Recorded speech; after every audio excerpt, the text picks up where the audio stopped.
Our mission here is to gather an army of 100,000 souls dedicated to mastering this spiritual technology. If you are ready to be one of them, subscribe to this channel now. And for those who are truly serious about accelerating their journey, for a limited time, I am opening the doors to the Torah Millionaire Business School for just $299. This is where I unveil the complete Torah wealth system. The doors are closing soon. The link is in the comments. I understand the feeling of being financially trapped, because I was once a prisoner to it myself. For years, I was drowning in over $200,000 of debt. I know what it feels like to carry that weight. I know the heaviness, the shame, the constant anxiety that sits in your chest. Every morning, the first thought that entered my mind was the crushing weight of what I owed. It was a poison that seeped into every area of my life, creating tension in my marriage and stealing the joy from my children's faces. I felt like I was failing them, failing myself, and failing God. I tried everything the world tells you to do. I worked 70-hour weeks, took on extra projects, and cut every expense until there was nothing left to cut. I read all the books on budgeting, investing, and wealth creation. I attended seminars. I followed the advice of financial experts. I even negotiated with creditors, only to feel the shame of begging for mercy. But nothing worked. The mountain of debt only grew, and my hope was turning to dust. I was doing all the right things, all the practical things, but I was still sinking. I was praying, I was begging, but it felt like my prayers were hitting a brass ceiling. I was a rabbi, a man of God, yet I was living in a constant state of financial lack. The hypocrisy was eating me alive. I would stand before my congregation and teach about faith, about trust in God's provision, and then I would go home and lie awake at night, paralyzed by fear. The disconnect between what I was teaching and what I was living was unbearable. The enemy we are all fighting is what I call the scarcity veil. It is the insidious lie whispered into our souls from birth that there is not enough money, not enough opportunity, not enough time. It is a spiritual cataract that clouds our vision and prevents us from seeing the infinite abundance that is our divine birthright. The hidden mechanism of this enemy is that it operates through fear and comparison.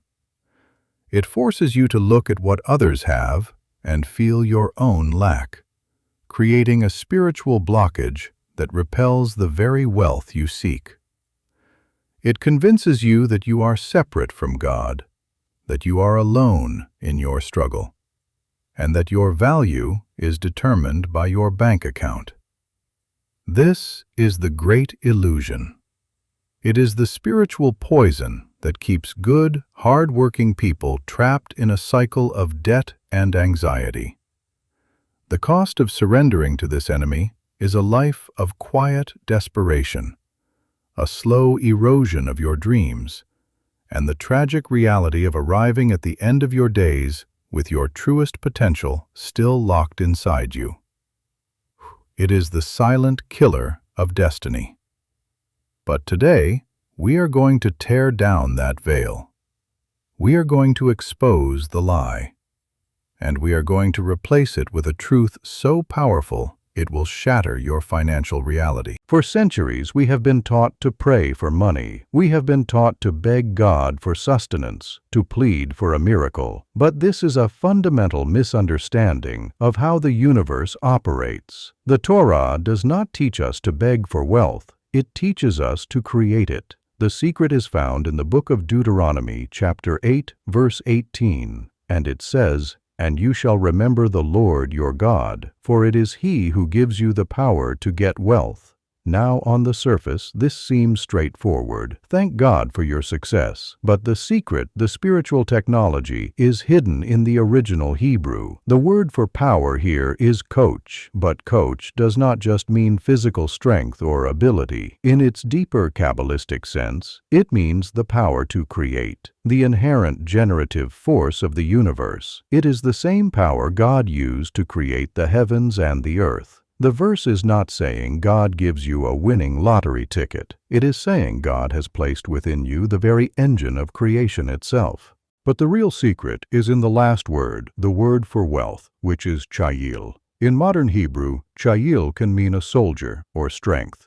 But in the Torah, its meaning is far more profound. It means an army, a host, a force of resources. It doesn't just mean money. It means assets, opportunities, connections, ideas, and the energy to manage them all. It is a complete ecosystem of prosperity. So the verse is not saying, God gives you the ability to get some money. It is saying, God gives you the creative engine to build an entire army of resources. This is a radical shift in consciousness. It moves you from being a beggar to being a creator, from being a victim of your circumstances to being the architect of your abundance. The power is not external, it is internal. It is a technology that has been implanted in your soul. You don't need to acquire it. You only need to activate it. And the key to that activation is the first part of the verse. And you shall remember the Lord your God.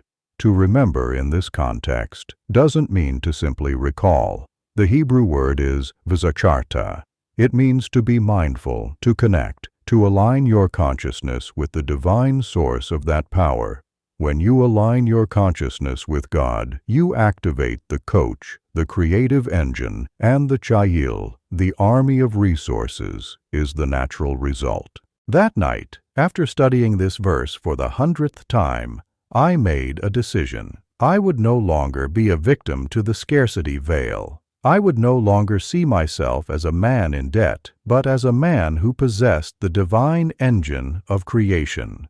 I performed the very ritual I am about to teach you. I took a $1 bill and I declared that it was not a symbol of my lack, but the first soldier in my army of resources. I declared that my debt consciousness was cleansed. At first, nothing happened externally. I still had the same bills, the same creditors, the same mountain of obligations. But internally, a fire was lit. The shame was replaced by a quiet confidence. The anxiety was replaced by a profound sense of peace. I had not changed my circumstances. I had changed my consciousness, and my circumstances were forced to follow. The next day, I made a call I had been dreading for months, not from a place of begging, but from a place of empowered partnership. The creditor, who had been hostile for months, suddenly became cooperative. Within a week, an unexpected opportunity to teach a small class appeared, bringing in an extra $500. It was not a lottery win. It was the first soldier reporting for duty. Within 6 months, I had not only cleared the entire $200,000 of debt, but I had also built the foundation of the wealth I have today. I had activated the coach. Now, let me give you the practical application. I call it the Sacred Money Verse Protocol. It is a 3-step process to activate the creative engine within you. It is simple, but it is not easy. It requires consistency, and it requires faith. But if you practice it, your financial world will be transformed. Step 1. The morning alignment. Every morning, before your feet hit the floor, before you check your phone, before you let the world rush in, you will perform this alignment.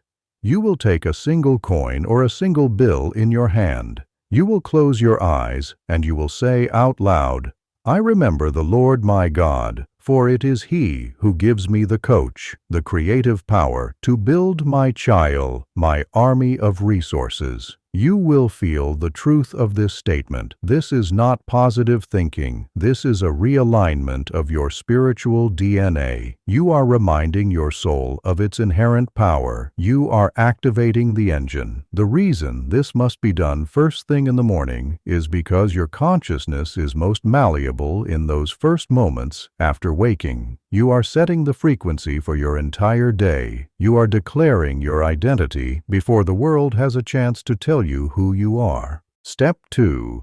The daily action. Every single day, you will take one small, concrete action to build your army of resources. This is the critical step where you partner with God. You don't just pray, you act. It could be making a sales call you've been avoiding.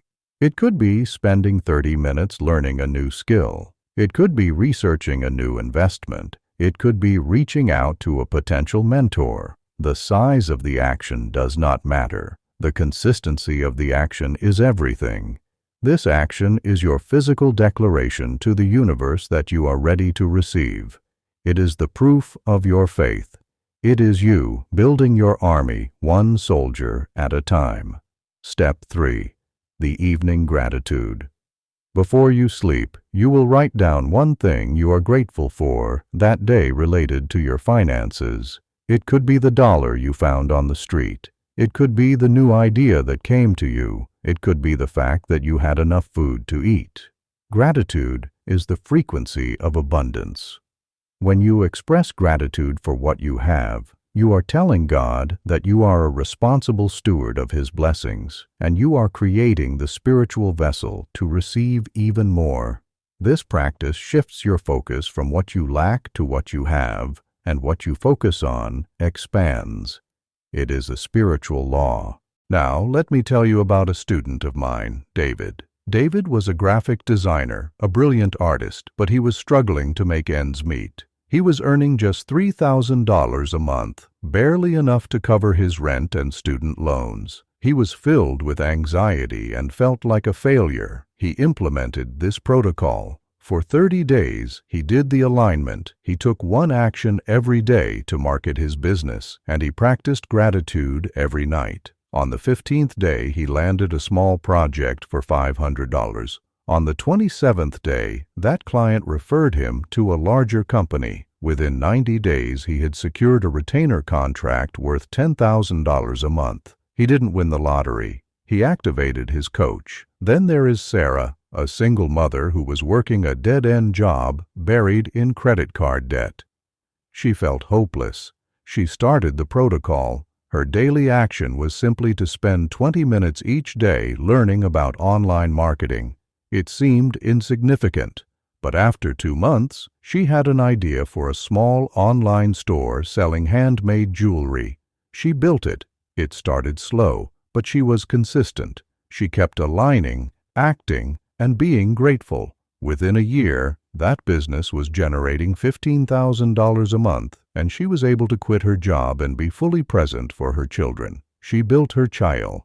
And consider Michael. He was a man in his late 50s, a factory worker who had been laid off. He had a small pension, but it wasn't enough. He felt his life was over, that his productive years were behind him. He was filled with a sense of irrelevance. He came to me, skeptical but desperate. He began the protocol. His daily action was the most difficult of all, to change his own mind. He spent an hour every day reading, studying, and meditating on the concept of coach. He was rewiring a lifetime of negative programming. For weeks, nothing happened, but he persisted. Then, an idea came to him. It was an idea for a simple device that could make a process at his old factory more efficient. He built a prototype. He called his old boss. They laughed at him, but he persisted. He found another company. They listened. They saw the genius in its simplicity. They bought the patent from him for a sum of money that will ensure he and his family are taken care of for the rest of their lives. He did not just find a new job. He became a creator. He activated the divine engine that was dormant within him for 58 years. Now, I know the objection that is rising in your mind. But Rabbi, I've tried everything. Nothing works for me. I understand that feeling of exhaustion. But here is the truth you must grasp. You have tried everything the world has to offer. You have tried working harder, cutting back, and worrying more. You have been operating with a faulty spiritual engine.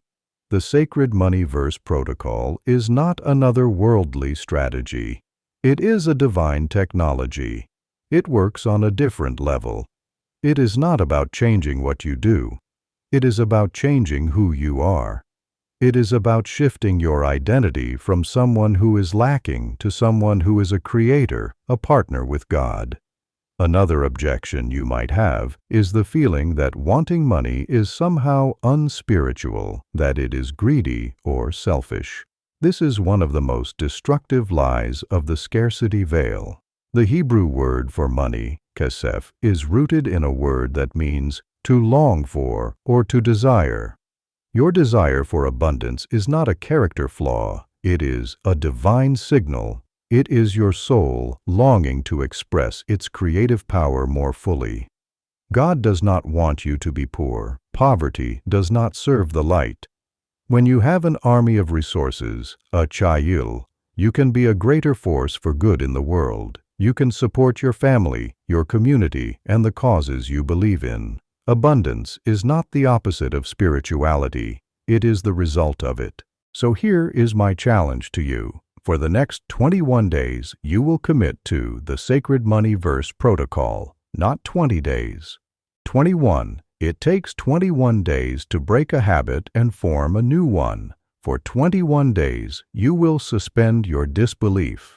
You will commit to this process with the same intensity you would commit to a new diet or a new workout regimen. Here are your 3 immediate, non-negotiable actions. 1. Write down Deuteronomy 8:18 on a piece of paper and place it where you will see it every morning and every night. 2. Schedule your daily action into your calendar right now, as if it were the most important appointment of your day. 3. Go to the comments and write, "I am a creator of abundance." Declare it. Make it real. And here is a bonus tip for those who are truly committed. Find an accountability partner. The Talmud teaches, a prisoner cannot free himself from prison. You need a brother or a sister on this journey. Share this video with someone you trust and commit to doing this challenge together. Check in with each other daily. Share your wins, your struggles, and your gratitude. This will amplify your results exponentially. And now, I want to end with a blessing. May you be blessed with the courage to tear down the scarcity veil that has held you captive.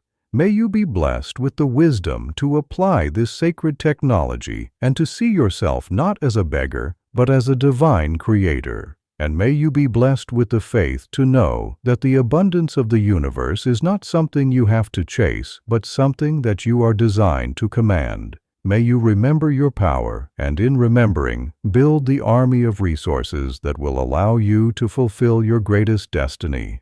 I am praying for you. Shalom.